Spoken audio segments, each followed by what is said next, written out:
സാധാരണക്കാർ സംസാരിക്കുമ്പോൾ പറയാറുണ്ടല്ലോ കാര്യങ്ങളൊക്കെ എങ്ങനെ പോകുന്നുണ്ട് ഒക്കെ നന്നായി പോകുന്നുണ്ട് എന്നൊക്കെ പറയാൻ നാടന്മാർ സാധാരണക്കാരായ ആൾക്കാർ എങ്ങനെ പറയുന്നതിനേക്ക് കൈസാ ചൽ രേ ജനാബ്, കൈസാ ചൽ രഹേ ഹേ, കൈസാ ചൽ രേ യാർ, കൈസാ ചൽ രേ. അപ്പോൾ കാം കൈസാ ചൽ രേ, ജോലി എങ്ങനെ പോകുന്നുണ്ട്, ആപ് കൈസാ ചൽ രേ, നിങ്ങളെങ്ങനെ പോകുന്നുണ്ട്, കമ്പനി കൈസാ ചൽ രേ, കമ്പനി എങ്ങനെ പോകുന്നു, ഇങ്ങനെയൊക്കെ പറയാം. അപ്പോൾ നിങ്ങൾക്ക് പറയാം നന്നായി പോകുന്നുണ്ട്, അതെങ്ങനെ പറയാം, അച്ചി തറ ചൽ രേ എന്ന് പറയും.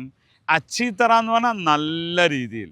കാം തോ അച്ചി തറ ചൽ രേ, വണ്ടിയൊക്കെ അല്ല, കാം തോ അച്ചി തറ ചൽ രേ, നമ്മുടെ ജോലി നന്നായി പോകുന്നുണ്ട്. ഗാഡി അച്ചി തറ ചൽ രേ, വണ്ടി നന്നായി പോകുന്നുണ്ട്, ഇങ്ങനെ പറയാം.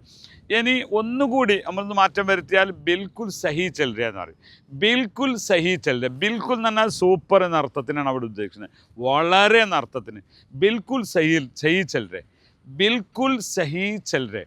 അപ്പോൾ ഞങ്ങൾ സംസാരിക്കുമ്പോൾ പറയാം നിങ്ങളൊരു നല്ല കാര്യമാണ് ആ പറഞ്ഞത്, ആ ബിൽക്കുൽ സഹി കറ, ആ ബിൽക്കുൽ സഹി കഹാ, ആ ബിൽക്കുൽ സഹി കഹാ, നിങ്ങൾ വളരെ നല്ലൊരു കാര്യമാണ് നിങ്ങൾ പറഞ്ഞത്. ഓക്കെ, ബിൽക്കുൽ.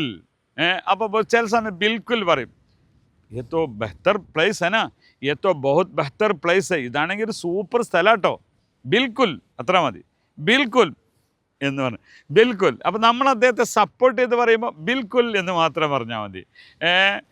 കാര്യങ്ങളൊക്കെ ഉഷാറാട്ടോ, നമ്മളും കൂടി അറിയുന്നൊരു കാര്യത്തെക്കുറിച്ച് സപ്പോർട്ട് ചെയ്യും, ബിൽക്കുൽ എന്താ പറയുക, ബിൽക്കുൽ എന്ന് പറയും. അപ്പോൾ ഒരു ബിൽക്കുൽ എന്ന് പറയുന്നതിന് സൂപ്പർ എന്നൊരു മീനിങ്ങിലാണ് ഇത് ഉപയോഗിക്കുന്നത്. കൈസാ ചൽ രേ ആപ്, കൈസാ സുൻ രേ ആപ്, ബിൽക്കുൽ സഹി സുൻ രേ നാ, ബിൽക്കുൽ.